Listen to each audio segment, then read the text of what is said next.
All right, it's the next morning. Jeff was really quick about getting an updated tune back to me last night. I think I said that I got that all done and sent over to him about 7 o'clock. It should have been about 8 o'clock Eastern time. I think they're out of Vermont or something like that, West Virginia. So everything looked good. Idle was definitely improved. Car wasn't dying coming to a stop, so I got all that fixed. Was able to do a pull up to about 6,500. Did one in fourth gear, which getting 6,500 in fourth gear on public roads without kind of scanning the area first, a little bit sketch. So I only took it up to about 6,000, 5,800, 6,000 in fourth gear. Then did a second gear pull after I'd kind of turned around to head back towards the house, and everything looked pretty good. A little leaner than I'd like to see. It was kind of up in the mid to upper 12s, 12.4, 12.6, something like that. I'm sure he's made some adjustments, but I did put all those in the notes in my email back to him. He made some adjustments, kind of said everything's looking pretty good. I guess yesterday, that pull in the evening did not have VTEC enabled, so this morning he's got VTEC enabled and asked for another street drive with a 6,500 RPM pull. So I'll get that done right now. And this time I will take you guys along. It's a little bit more interesting than just kind of cruising around. So hang tight. All right. Jeff asked for a pull up to 6,500 in VTEC. So I'll watch air fuel. Give it a hit right here in the straight, drop the RPM a little bit, get down to about 3,000. Alright, here we go.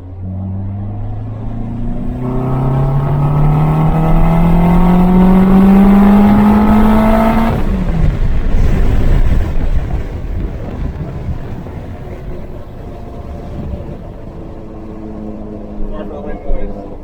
Trying to roll that up. Get some AC.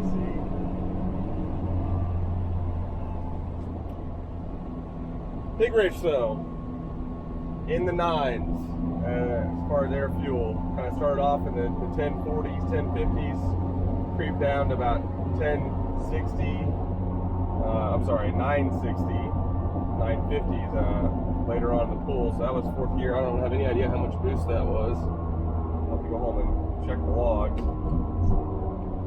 Surprisingly, this 1320 manifold, I cut it off. It already had a little bit of a teardrop angle to it as far as the wastegate, which helps with prioritization of dumping exhaust gas. But switched it from a 44 to a 50 just to get a little bit of extra, since I know that the VS, or not the VS racing, the Sidewinders have issues with boost control. And this thing has like a 3-pound spring in it. Yesterday doing the VTEC pulls, it was holding like 3.4 psi, which I think is pretty damn good for a Sidewinder. I'm kind of curious to see how this thing does once you start revving it out a little bit more. If you'll be able to still handle the boost or keep it low.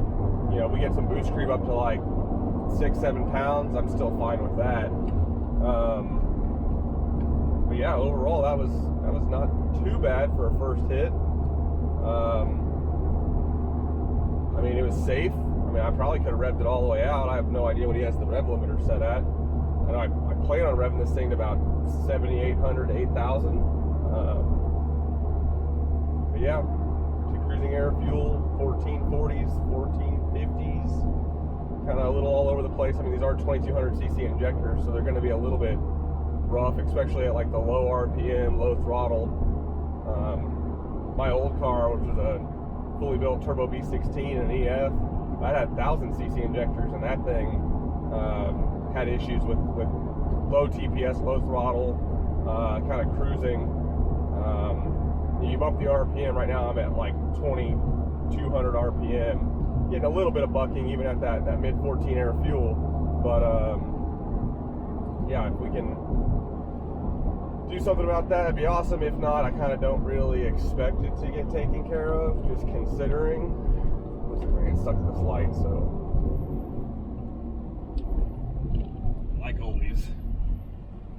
But anyway, yeah, that's kind of it. I'm gonna go ahead and close out this log and then turn you guys off later. All right, so just got back home from work and was kind of curious to see how much boost the car made and whether or not the Sidewinder was going to be able to hold boost where we kind of wanted it to, at like, you know, 3.5-ish pounds of boost, or if it started to creep as it got higher up into the red line. Well, then on the log, I noticed that it froze at that one particular spot. So it didn't actually record anything. So I'm gonna go out and do another pull and get that log over there to Jeff. Assuming he was pretty busy today, he never got back to me on the original tune to let me know that, but I was just kind of poking around myself, looking at the data log. So I'll show you guys how to pull up the log so you don't make the same mistake that I did.